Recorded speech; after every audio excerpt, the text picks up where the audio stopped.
Hello दोस्तों, मैं SP Singh आपका स्वागत करता हूं टारगेट विद लखनऊ कैंपस के ऑनलाइन प्लेटफॉर्म पे। आज हम लोग बहुत इंपॉर्टेंट लेक्चर पॉलिटी का देखने जा रहे हैं, अनुसूचियां यानी शेड्यूल्स के बारे में। चलिए देखना स्टार्ट करते हैं। अनुसूचियों की बात करते हैं तो सबसे पहले अनुसूचियों की बात कर लेते हैं। तो जब हमारा संविधान लागू हुआ था, जिसे मूल संविधान कहते हैं, उस समय अनुसूचियों की संख्या कितनी थी? 8। अभी की अगर वर्तमान की बात करते हैं तो अनुसूचियों की संख्या कितनी है? 12। शेड्यूल्स कितनी है? 12। मूल संविधान क्या होता है बेटा? तो मूल संविधान का मतलब होता है वह संविधान जो 26 जनवरी 1950 को लागू हुआ, उसे मूल संविधान कहते हैं। यह ऐसा संविधान जो संशोधन रहित होता है, जिसमें कोई भी मॉडिफिकेशंस अमेंडमेंट नहीं किए गए रहते हैं, उसे क्या कहते हैं? मूल संविधान। और उसमें अनुसूचियां कितनी जोड़ी गई थी? 8। अभी कितनी है? 12। तो एक एक करके अनुसूचियां हम स्टार्ट करते हैं, क्योंकि हमें 9 नंबर, 10 नंबर, 11 और 12 ये अलग से देखनी रहेंगी, क्योंकि ये बाद में जोड़ी गई हैं। तो सबसे पहले जो मूल संविधान में 8 थी, उनके बारे में एक एक करके डिस्कस कर लेते हैं। तो सबसे पहली अनुसूची जो है उसका संबंध है राज्य एवं संघ राज्य क्षेत्र, यानी स्टेट और यूनियन टेरिटरी से। तो अभी हमारे भारत में राज्यों की संख्या, स्टेट की संख्या कितनी है? 8। और यूनियन टेरिटरी कितनी है? तो आपकी 8। और राज्य कितने हैं? 28। अनुसूची 2 किसकी बात करता है? तो भारतीय राज्य व्यवस्था के विभिन्न पदाधिकारी जो हैं उनको मिलने वाले वेतन, भत्ता एवं पेंशन की बात करता है।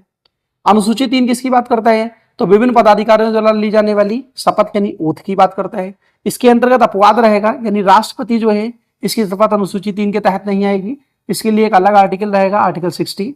उपराष्ट्रपति की शपथ भी अनुसूची 3 के अंतर्गत नहीं आएगी, इसके लिए अलग आर्टिकल रहेगा 69। राज्यपाल की भी ओथ यानी शपथ अनुसूची 3 के अंतर्गत नहीं आएगी, इसके लिए अलग से आर्टिकल रहेगा 159। अनुसूची 4 बात करता है राज्यसभा की सीटों का आवंटन, यानी राज्यों और यूनियन टेरिटरी यानी केंद्र शासित प्रदेशों से राज्यसभा की सीटों का आवंटन या सदस्यों की संख्या की बात करता है अनुसूची 4। अनुसूची 5 की बात करते हैं तो ये बात करता है अनुसूचित जाति एवं जनजाति क्षेत्रों के लिए विशेष प्रशासन की बात करता है, प्रबंधन एवं प्रशासन की बात करता है। अनुसूची 6 बात करता है पूर्वोत्तर 4 राज्य हैं, असम, त्रिपुरा, मेघालय और मिजोरम, इनके प्रबंधन एवं प्रशासन की बात करता है। अनुसूची 7 बात करता है शक्तियों का विभाजन, जिसमें 3 सूची बनाई गई। एक संघ सूची है जिसे सेंट्रल लिस्ट या यूनियन लिस्ट कहते हैं, एक राज्य सूची है जिसे स्टेट लिस्ट कहते हैं, और एक कॉन्करेंट सूची है यानी समवर्ती सूची। तो संघ सूची के अंतर्गत जो विषय रहते हैं उस पर कानून बनाने का अधिकार केवल केंद्र सरकार के पास होता है, संघ सरकार के पास होता है। राज्य सूची से संबंधित जो भी विषय होते हैं उन पर कानून बनाने का अधिकार राज्य सरकार के पास होता है। और समवर्ती सूची के अंतर्गत जो विषय लिस्टेड होते हैं उनके अंदर कानून बनाने का जो अधिकार होता है वो आपका केंद्र और राज्य दोनों के पास होता है। अनुसूची 8 की बात करते हैं जो कि भाषा से संबंधित है। मूल रूप से भाषाएं जो थी वो 14 थी, लेकिन वर्तमान में जो भाषाओं की संख्या है वो 22 है। इस प्रकार से भाषाएं आपकी ऐड कर ली गई, जैसे सिंधी 21 कॉन्स्टिट्यूशन अमेंडमेंट 1967 में ऐड की गई। उसके बाद बात करते हैं नेपाली, मणिपुरी, कोंकणी, इन्हें 1992 में 71वें संविधान संशोधन के द्वारा ऐड किया गया। और 4 भाषाएं लास्ट में बोडो, डंगरी, मैथिली और संथाली, इन्हें 2003 में 92वें संविधान संशोधन द्वारा जोड़ा गया। अब हम लोग बात करते हैं जो अलग से आपकी अनुसूची ऐड की गई, अनुसूची 9, 10, 11 और 12। तो अनुसूची 9 पहले संविधान संशोधन द्वारा 1951 में ऐड की गई, जो कि संबंधित है भूमि अधिग्रहण या संपत्ति के अधिग्रहण से, पंडित जवाहरलाल नेहरू जी के कार्यकाल में। अनुसूची 10 जो ऐड की गई ये 52वें कॉन्स्टिट्यूशनल अमेंडमेंट 1985 में राजीव गांधी के कार्यकाल में ऐड की गई। इसका संबंध दल बदल कानून पर हो। 11वीं और 12वीं अनुसूची 73वें और 74वें संविधान संशोधन द्वारा 1992 में जोड़ी गई। और उस समय जब ये अनुसूची जोड़ी गई तो उस समय देश के जो प्रधानमंत्री थे वो थे पीवी नरसिम्हा राव जी, और जो ये अनुसूची प्रभावी हुई है ये 1993 में प्रभावी हुई है। और इसका संबंध है 11वीं का पंचायत और 12वीं का नगर पालिका। पंचायत अनुसूची में जो विषय लिस्टेड है वो 29 है, और नगर पालिका में जो विषय लिस्टेड है वो 18 है। अब इन सारी अनुसूचियों को याद करने के लिए हम थोड़ा सा क्या करते हैं, ट्रिक यूज करते हैं, जिससे ये अनुसूची हमें आसानी के साथ याद हो जाए और हमारे दिमाग में सेट हो जाए। देखिए, सबसे पहली अनुसूची जो है ये भारत के इंट्रोडक्शन की है। तो भारत का इंट्रोडक्शन मतलब भारत में कितने राज्य हैं और कितने यूनियन टेरिटरी हैं, केंद्र शासित प्रदेश। अनुसूची 2 हमें याद रखनी होगी। तो देखिए, अगर पूछ लिया जाए, क्वेश्चन ऐसे बनेगा, भारतीय राज्य व्यवस्था के विभिन्न पदाधिकारियों के द्वारा मिलने वाला वेतन, भत्ता और पेंशन ये संविधान की किस अनुसूची के अंतर्गत आता है? तो आपको याद करना रहेगा कौन सी अनुसूची इससे संबंध में रहेगी। तो आपको कोई ज्यादा मेहनत नहीं करना है, जैसे शब्द आया वेतन आपके दिमाग में आएगा। वेतन, वेतन का मतलब है पैसे से संबंधित है, धन से संबंधित है।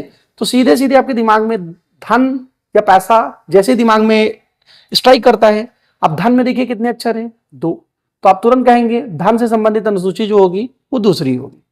अगली बात आती है, क्वेश्चन बन गया, भारतीय राज्य व्यवस्था के विभिन्न पदाधिकारियों द्वारा ली जाने वाली शपथ यानी ओथ का प्रावधान संविधान की किस अनुसूची में है।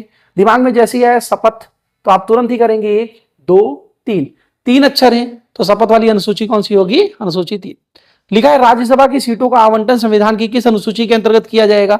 बहुत आसानी के साथ गिन लेंगे, रा एक पूरा अक्षर है, आधा छोड़ देंगे, या, सा और भा कितने अक्षर हैं, 4, तो कौन सी अनुसूची हो जाएगी, अनुसूची 4। बिल्कुल सिंपल सा याद हो जाएगा आपको। अभी क्वेश्चन आ जाए अनुसूचित जाति एवं जनजाति क्षेत्रों के लिए विशेष प्रावधान की बात किस अनुसूची में की गई है। बिल्कुल सिंपल है, 1, 2, 3, 4, 5, अनुसूची शब्द में 5 अक्षर हैं, अनुसूची कौन सी हो जाएगी, 5। यहां पर 4 राज्य पूछ लिए जाएं, बिल्कुल सिंपल से याद कर लेंगे, ATM और M डबल कर लेंगे तो ATMM, असम, त्रिपुरा, मेघालय और मिजोरम। यहां पर सिंपल से देखिए, सा से क्या है 7 और सा से क्या है शक्ति, तो शक्ति किसमें, सा से 7, सा से शक्ति। भाषा वाली अनुसूची आपको याद करनी है। यहां पर भाषा को इंग्लिश में अगर लिखते हैं तो लैंग्वेज लिखते हैं, और जैसे ही लैंग्वेज आप लिखेंगे 1, 2, 3, 4, 5, 6, 7, 8, कितने अक्षर है, 8, तो कौन सी अनुसूची हो जाएगी, 8वीं अनुसूची हो जाएगी।